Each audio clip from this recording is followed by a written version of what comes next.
नमस्कार। आज हम एक काफी दिलचस्प भारतीय पहल पर बात कर रहे हैं, हेड्स। इसका पूरा नाम है human environment and device saviours. हमें इसके बारे में एक लेख से जानकारी मिली है। हाँ, हेड्स।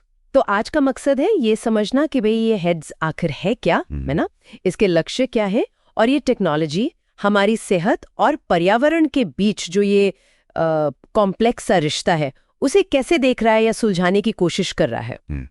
सुना है इसकी शुरुआत के पीछे भी एक कहानी है, संस्थापक के पिता की प्रेरणा, तो वो भी जानना दिलचस्प होगा। चलिए देखते हैं क्या है ये सब। बिल्कुल। और ये पहल मतलब टेक्नोलॉजी के फायदे तो मानती ही है, लेकिन साथ ही ये भी देखती है कि इसके कुछ नेगेटिव असर भी हैं, जैसे हमारे डिजिटल डिवाइस हमारी जिंदगी पर, पर्यावरण पर क्या असर डाल रहे हैं। हाँ बिल्कुल। तो हेड्स का उद्देश्य है इन बुरे प्रभावों को कम करना और कोशिश करना कि इंसानियत, प्रकृति और टेक्नोलॉजी इनके बीच एक तरह का सामंजस्य बने। सही कहा।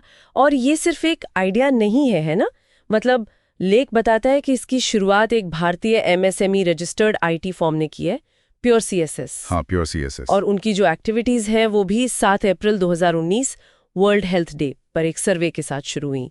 तो ये टाइमिंग भी कुछ कहती है अपने आप में। हाँ, ये काफी सोच समझ के किया गया लगता है। वर्ल्ड हेल्थ डे चुनना मतलब सीधा कनेक्शन हेल्थ इम्प्लीकेशन से जुड़ना। बिल्कुल।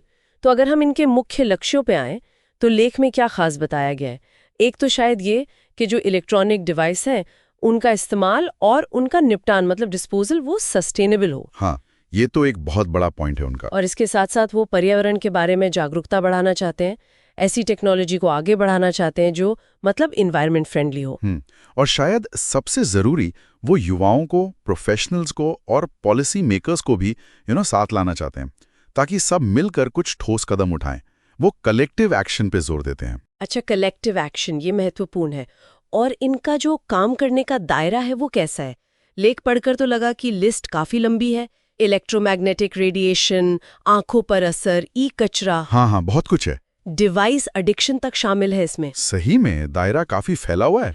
इसमें वो हाई फ्रीक्वेंसी लाइट जो स्क्रीन से निकलती है, लोकेशन ट्रैकिंग वाले मुद्दे, स्क्रीन ग्लेयर से परेशानी, ऑनलाइन फ्रॉड से बचाव, अरे बाप रे, और यहाँ तक कि डिवाइस के ज्यादा इस्तेमाल से जो क्रॉनिक पेन या नींद में दिक्कतें आती हैं, वो हेल्थ इश्यूज भी शामिल हैं। अच्छा। और अभी करंटली जहां तक पता चला है, वो मोबाइल सार वैल्यू सर्वे कर रहे हैं, मतलब फोन रेडिएशन का लेवल जांच रहे हैं, और ईएमएफ टेस्टिंग जैसे प्रोजेक्ट्स पर भी काम चल रहा है। ये अच्छी बात है कि वो सिर्फ प्रॉब्लम बता नहीं रहे बल्कि उसे मापने और समझने पर भी काम कर रहे हैं। अच्छा, अब मान लीजिए कोई जुड़ना चाहे इस पहल से, तो कैसे जुड़ सकता है? लेख में वॉलंटियरिंग का जिक्र था शायद। स्वयं सेवा मतलब वॉलंटियरिंग का ऑप्शन है। उसके लिए शायद एक शर्त है कि तिमाही में कम से कम 75 घंटे देने होंगे। अच्छा। हाँ, मतलब ठीक ठाक कमिटमेंट चाहिए। इसके अलावा इंटर्नशिप भी कर सकते हैं, खासकर अगर कोई इंजीनियरिंग या साइबर फोरेंसिक या हेल्थ केयर जैसे रिलेटेड फील्ड में पढ़ रहा है या डिग्री डिप्लोमा है। और संगठन जो है वो पार्टनरशिप के लिए भी खुला है, जैसे कोई पर्यावरण टेस्टिंग में मदद कर सकता है या लोगों की टेक हैबिट सुधारने में, ट्रेनिंग में या रिसर्च में सहयोग कर सकता है। ओके। लेकिन एक बात उन्होंने साफ की है लेख के मुताबिक कि वो किसी के लिए सिर्फ प्रमोशन वाले कैंपेन नहीं करते। फोकस असली सहयोग पर है। ये बात उनके काम के प्रति एक सीरियसनेस दिखाती है। अच्छा, लेख में जुड़ने के कुछ फायदे भी बताए गए शायद। टेक्नोलॉजिस्ट के लिए क्या है? हाँ, जैसे टेक्नोलॉजिस्ट को मौका मिलता है कि वो ग्रुप में काम करें, नई तकनीकें इजाद करें जो इन समस्याओं का हल निकाल सके। इनोवेशन का मौका। बिल्कुल। और छात्रों के लिए भी ये काफी अच्छा है, उन्हें लेटेस्ट टेक्नोलॉजी पर हैंड्स ऑन एक्सपीरियंस मिलता है।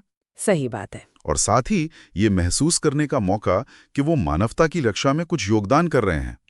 और नेटवर्किंग तो है ही, ये सब उनके करियर के लिए बहुत फायदेमंद हो सकता है। तो संक्षिप्त में अगर देखें तो HEDS एक ऐसी भारतीय पहल लगती है जो हमारी टेक्नोलॉजी भरी जिंदगी के जो साइड इफेक्ट्स हैं हेल्थ पर और पर्यावरण पर, उन्हें कम करने के लिए काफी ठोस कदम उठा रही है। उनके लक्ष्य भी साफ है और काम का दायरा भी काफी बड़ा है। हाँ बिल्कुल। और ये आज की दुनिया में जहां हम टेक्नोलॉजी से इतने घिरे हुए हैं, वहां ऐसी पहलों की अहमियत को दिखाता है। बड़ा सवाल यही है कि हम इनोवेशन और जिम्मेदारी, इन दोनों के बीच बैलेंस कैसे बनाएं। HEDS उसी दिशा में कोशिश है। सही कहा। और ये पूरी चर्चा एक जरूरी सवाल पर लाकर छोड़ती है सोचने के लिए। HEDS इतने सारे मुद्दों पर काम कर रहा है, EMF है, ई कचरा है, डिवाइस की लत है।